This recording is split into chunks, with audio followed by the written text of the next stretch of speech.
I suppose squad depth is a hugely important thing. As you say, you don't want to have 15 guys or 20 or so guys, but you're right. I think it's the big sides and the best sides of the world are in past have always had big squad numbers and lots of guys who are world class or quality of player.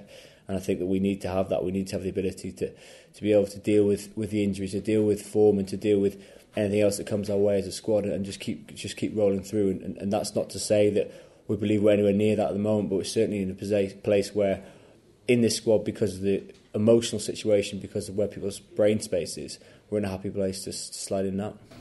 Excellent. And obviously you'll play at club alongside Ben Youngs, but in terms of the country duo, it seems that when you're taking the field, it's alongside Danny Kerr. So is there any sort of banter between the scrum-halves about playing with you as fly-half?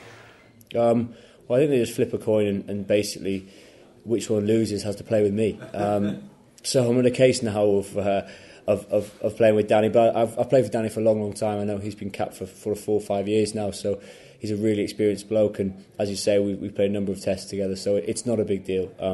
It's obviously a little bit easier to play with a guy you're playing week in, week out, but part of that is dealing with that, and I say Danny's doesn't have a bad half-back partner at Quins, and likewise, I've got a good one at Leicester, so it's good for us to try something new, and we have played a number of times together, so it's not a big issue. What have you made of Italy in the Six Nations so far? I mean, they're a very good side. I mean, you look at what they did against the French. People are out there saying that the French weren't there at the races. Well, they weren't allowed to be. I thought Italy played really, really well. The aggression they brought at the breakdown, the passion they had for the game was unbelievable. And I think the way they've managed that in the last couple of games, obviously Scotland was... Well, basically, they scored that try against Scotland where Hogg goes a length. It's a different game, isn't it? It changed it. So they've done some tremendous work, and I think, knowing the players like Castro, I know how important it is to come to Twickenham and put on a good performance. And I think as a side, they've been good. They've really had a crack. They've thrown the ball around, and they've wanted to play, which is probably a little bit where they didn't want to do last time. They were quite conservative, and I think they have the player and the personnel now to cause you a lot of problems.